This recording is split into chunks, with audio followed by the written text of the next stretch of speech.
Hello and welcome to today's edition of Route 664, the Road to Human Kindness. I'm Les Winston. I'm the national spokesperson for the Endow America Network Foundation, and I'm also the host of this show, Route 664, the Road to Human Kindness. And the Road to Human Kindness is easily done if you are prepared for it. If you're not suffering from problems with your finances, you will have more of a heads up on the way to get to human kindness. And that's what we want to teach you. We want you to be educated about how this process works, and it can be very simple. What we want to do is help you lower your taxes and increase your income by using charity.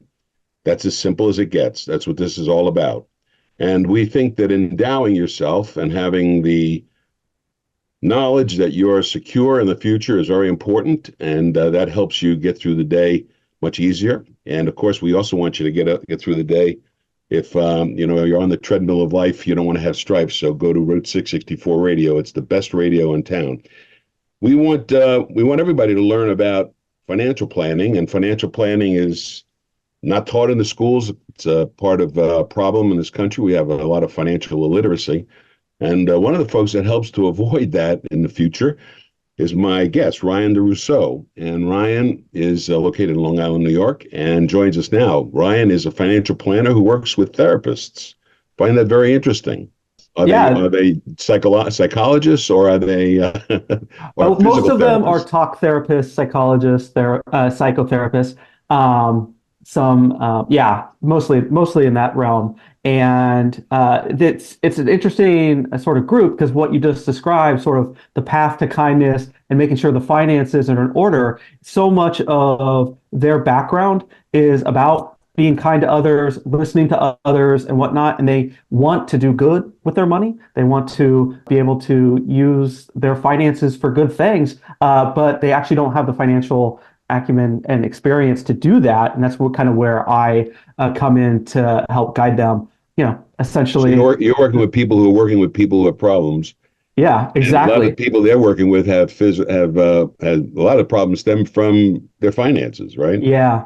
And I work with the self-employed as well. So it's not just them. And it's kind of how I got into it. I was self-employed for many years and wanted to help people in the process. Therapists were a group that kind of needed it, wanted it, really sought me out. And so I ended up sort of transitioning really to focus on them a bit, but self-employed in general. And I'm sure you have all sorts of folks who kind of listen to you, and you know that like the self-employed, they have unique financial situations, but like the self-employed or therapy practices, the values of their businesses are growing more than they've ever been able to do in the past because of technology and things of that nature. And so they can have really powerful resources to help others down the line. Fascinating. I mean, it's Yeah. for These are many. these are small business people who own their own small practices. Generally, you're not dealing with large corporations generally, because you're dealing with the self-employed and you're dealing with people who are therapists themselves.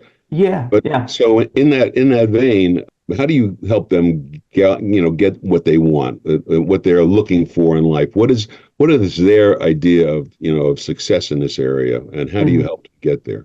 Yeah, I mean, one, it depends on the person. Like we start there, it's a very individual focused matter because we need to understand sort of what your goals are in life. What do you want to achieve in life? And then let's figure out sort of a plan in place for that. One thing I find in the self-employment space, the private practice space in general, is these or people are very good at creating income through these businesses. What they're not good is turning that income into wealth. And so a large part of the work that I do is figuring out the best way for them to take that income that they're getting, invest it, whether it's in the markets, in businesses, or in real estate, however the sort of personality is, so that they can build wealth outside of the organization and they're not being burnt out within the organization. When we're looking long term, that's really valuable. So their financial picture strengthens, their ability to do those other things that they want to do in life strengthens, and inevitably the business strengthens as well. So, do you think you make them better therapists by helping them with their finances? I sure think so. I mean, if Uh-huh. you look at stats, 45% of therapists are burnt out. Part of that burnout is because they are sitting on a chair for 8 hours a day, listening to people talk about their concerns and whatnot. And that's just grinding. And if you're never able to take a break from that because your financial picture is what it is, well, you're going to get burnt out. Right. And so I like to think so. Now that's I agree with. I think it's very important. What role does taxes play in all this? How do you think that people know how to avoid taxes in general the right way? Well, I think people view taxes as something to, so quote unquote, get out of or whatever. And it's more about optimizing the tax picture. We're going to have to pay taxes at some point or another. We want to time when we have to pay taxes. So we're paying the least amount potentially, as well as we're in a place where we can afford those taxes. I mean, financial planning cannot be done without taking the financial or the tax picture into place. And I just talked to a prospect who their financial planner didn't even consider taxes, and I was basically like, I don't know what they're doing. You cannot do Yeah. this job without looking at the tax picture because it's one of the biggest expenses you're going to have in life. And so if you're not managing that, then you're gonna be worse for it. And the income side of it is the other side. Having enough income. I think wealth is sometimes thought of as only as assets, but really income is wealth, right? Yeah. So I like to describe it as income. You can be rich every year if you have the income. But if you want to be wealthy, you have to do something with that income. And that's the difference between, say, as an athlete who is wealthy while they're playing and then broke when they're not. Suddenly that income has fallen out of the wayside.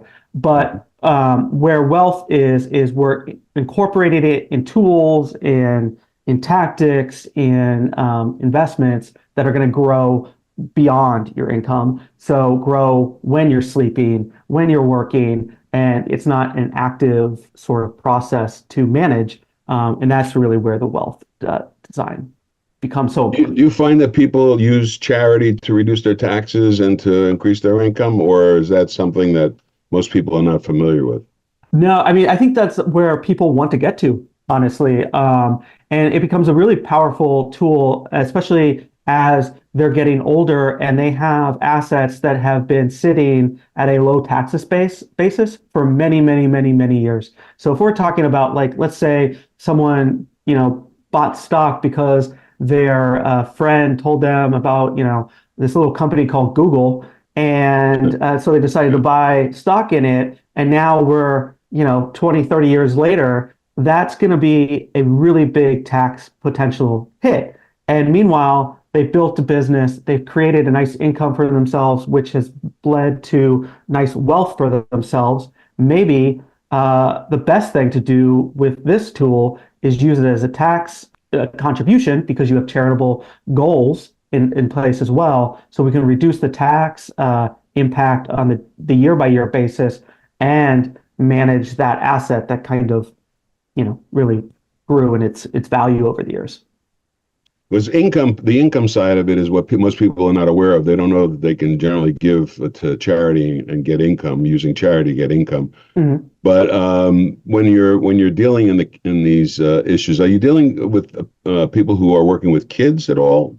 Do you hear any feedback like what's going on with the younger generation? Are they going to be functional? I hate to say it that way. But meaning, is the younger generation going to be able to do what they did? Yeah, are they going to be able? Are they going to be able to become successful? Are they going to be able to have the benefit of their work? And do they know how to do that? Do they know how to get to that space?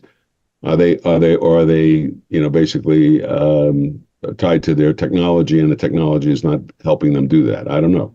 Yeah, no, I mean, I think anytime when I'm talking to an older therapist, anytime that I'm talking to them about the future, they're obviously they show some concern, kind of what you kind of described with sort of how the practice is going to run or how the business is going to be passed down or, whatever. But I have, younger therapists within my group as well as younger self-employed folks, and they are as motivated and curious and interested in some of this stuff. But part of the world has not allowed them to expand wealth yet. But also time, that because that's the two factors that you really need to do that. And I know I have clients now when they look at their balance sheet, they're very worried. But then, like 20 years from now, I know they're also going to look back as long as they keep doing what they're doing. They're gonna see real success from it and be able to use some of the features that you're describing today, or like that you talk about on a regular basis. And so, I'm hopeful in that regard, just generally. And I try to instill that in, my the older clients who may show some pessimism about that. That's good. My guest is Ryan Derousseau from New York. Brian Derousseau is a financial planner who works with self-employed people, small businesses, therapists, and there's some.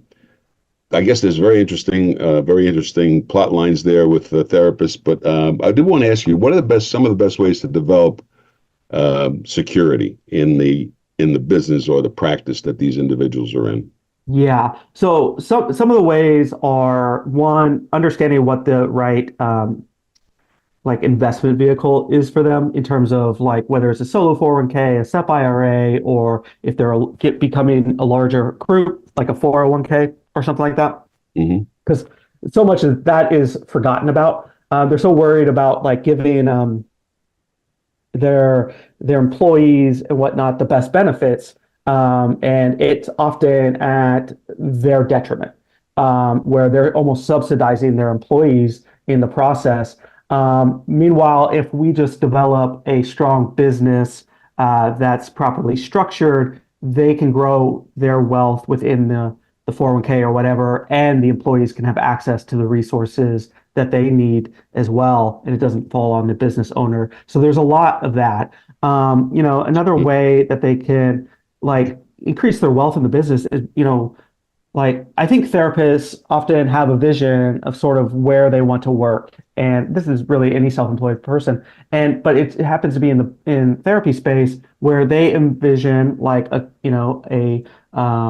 therapy office or something like that, where people come and can give therapy. And so the use of the commercial real estate can be a really valuable tool to build wealth in that standpoint, because it's just an offshoot of what you're already wanting to do. And meanwhile, there's potential that you could get a large enough space where you're also renting it out. So you're getting cash flows from that. There's something called depreciation when you're investing in real estate, which is a really good tax tool for as income rises to reduce some of the income impact, and as well as obviously the appreciation. Yeah, are you finding today in this high interest environment that it's not so easy to buy a building? I mean, a lot of these guys, I would imagine they'd like to have their own space, own their own, not have to pay rent to a landlord, build the equity in their building, but it's tough right now with interest rates the way they are. Yeah, activity is definitely down, and the cost of renting on a month by month, or paying mortgage, which same thing, essentially. It goes up right now. It's obviously a little more expensive, but it also depends on how you look at it, right? So it's really expensive compared to what life was like 7, 8 years ago. It's not so expensive if you look at it from like the 90s and before. And so instead, what we need to evaluate is it a good investment for you, right? Is now a good time? Do you have the cash flow to cover it? And then, if interest rates drop, we can always refinance and things of that nature. There's ways around it. But it doesn't work for you now. And that's really how I look to evaluate it. So, and they're not really tying up an asset that they would be spending elsewhere. I mean, if they ran into difficulty and they needed to get cash out, I guess if they don't have a mortgage, they could always get a mortgage. But anyway, from the standpoint of what are some of the when you're dealing with these small businesses, what are some of the important steps that they can take to manage their finances so that they can, see a clear way for the business to take off? What's an important step in managing it? Yeah, I mean, there's a few ways. I mean, one thing I always start out with them is, they want to separate their finances from their personal finances, business finance, personal finance. And we're taught, like you got to get a business structure in place to protect the liability, all that stuff. And that's all really good. and it's important to keep, separate balance sheets and whatnot. But, if the roof needs fixing, suddenly you're going to look at the business a lot differently because if you don't have the cash in the personal side to afford it, or if an investment needs to be made in the business side and you can't pay yourself as much on the income, the personal side, well, that's going to bleed into the business and we're not going to be able to invest in the business. So one thing I try to break down the barrier is while, yes, we keep these things separate, the two impact each other. And so we need to keep our personal side really strong and we need to keep our business finances really strong and realize that the two are intertwined, especially when you're self-employed, especially when you run a small business like that. Long term, especially, I'll talk about one that kind of fits within sort of what you like to talk about and whatnot. Is just that long-term planning aspect of it. When we're early in the process, finances seem like such a difficult thing because they're small and we're just trying to get by and whatnot. And we're not able to reach all our goals. But at some point, if we're successful, that becomes much bigger and much faster. And having a plan for the long term, especially since, we don't know, like there's a big tax law change that could not happen in 2025 that could dramatically impact whether or not you need to be thinking about long-term estate planning at a much lower wealth level than maybe previously, and taking that. You're talking about the decrease in the exemption, the $13 million exactly down to $5 million. Exactly. That's assuming they don't make any more changes to it, obviously. Yeah, and we don't know. I mean, we honestly don't know. I mean, I don't think it necessarily. It's probably a little dependent on who goes into office, who goes in the Senate, who goes in the House. And so there's a lot of complications. And I'm not saying, that's politics. I try to stay out of that. But if it were not to go back into place, then it dramatically changes the planning situations, even for folks who may not feel like overwhelmingly wealthy or anything like that. And so thinking about that from that perspective is really important. And the sooner we think about that, the better we can plan. But business succession is another issue. I mean, small practitioners, I guess they can build a practice and they can sell it. I guess they think about it in terms of that. Small businesses, of course, depending on how they're set up, they might have succession plans where they want to sell their stock and their business to somebody else at some point. You do that as well? I do. I am actually a big proponent in the space of thinking about your practice as an asset. A lot of times when folks come to me, I immediately put their business as, a $0 asset because they haven't done anything. It might be their name on the banner or whatever. But, like I've told this story a few times to other outlets, but I once had someone come in who, had about 500,000 in investment portfolio, and he had a practice that he'd been running for many years, and he asked me to look at his investments. And so I did, and I would have changed a couple of things, but nothing big. But I was like, but I'm really worried about your retirement because I don't think you have enough to live off of. And he said his plan was to just go live with his son and sell his house. And I don't know how his son felt about that. It's a plan. It's a plan. Yeah. Meanwhile, I showed him how if he was able to position his business for a $200,000 sell, he was making $150,000 at the time. So that we're not talking about a huge sell or anything like that. That he could have money played out in a way that would dramatically increase his chances for the future. He didn't become a client of mine. Like he never became a client of mine. Go back for a second. When you say increase his chances, you're talking about he's changing the way he's marketing himself. They were changing the. No, so if he could, well, he'd have to position the business for a sell. So he'd have to change the way he's marketing for himself. He'd have to change the fact that he's trying to do everything himself, and he'd have to actually kind of change that around. But if he found the right person to help become his mentee and build in, then that person could potentially take over and sell the practice for a pretty small amount in terms of the size of the practice at the time, and do so in a way using the business's profits to afford the business.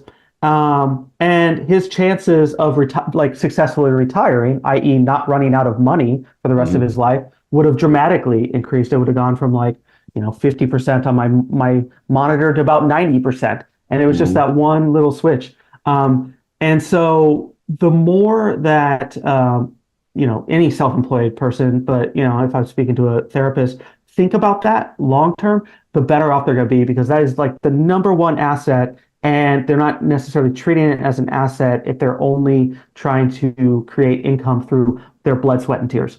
And Yeah. that's it. And they have no employees, they have no intellectual property, they have nothing else. That's going to be hard to sell. But if you start positioning it where there are employees, there are mentees underneath you who potentially may want to take the practice, Yeah. or a larger therapy practice might want to take Yeah, over. you're actually bringing in your successor, and you're enabling yourself to be bought out in that regard, I guess. Exactly. And using an Yeah. installment sale, you can essentially use the profits of the business to help them afford the idea of the sell. So it's not like they're coming up with $200,000 on the spot or something. My guest is Ryan Derousseau, and Ryan is a very knowledgeable financial planner and financial advisor to individual businesses, small businesses, therapists in particular.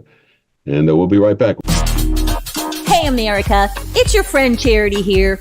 We need to talk. You probably recently heard my wacky scientist friend tell you all about our brand new formula, 664 equals E squared. Listen, as quirky as it may sound, this stuff actually works. Do you know why? It's math, because 664 is the road to human kindness. It's the power of love squared. That's because through 664, you financially endow yourself and the cause that matters most to you for years to come. To learn more about what 664 E squared means, visit socialsecharity.org. Remember, 664 is the power of human kindness squared.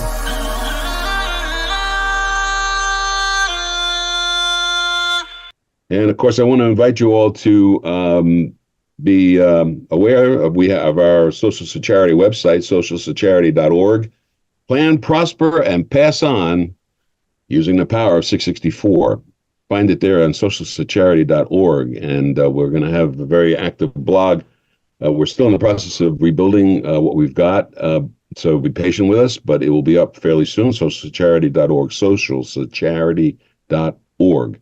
You can find out what it is, what it means to lower your taxes using charity and increase your income using charity, both at the same time, and avoid taxes, which is a very big bite for businesses.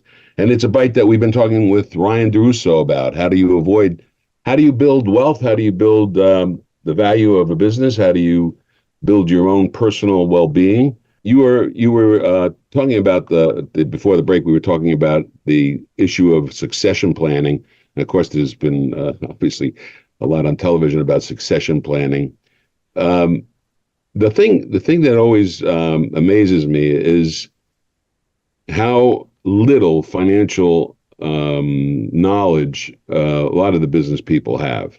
Mm-hmm. Small businesses really basically don't have a tremendous amount of financial literacy to help them do what's necessary. And someone like you can really help them in that area.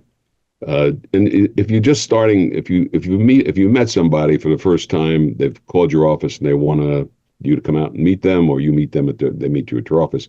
What is the first part of your presentation to them? What are you telling them?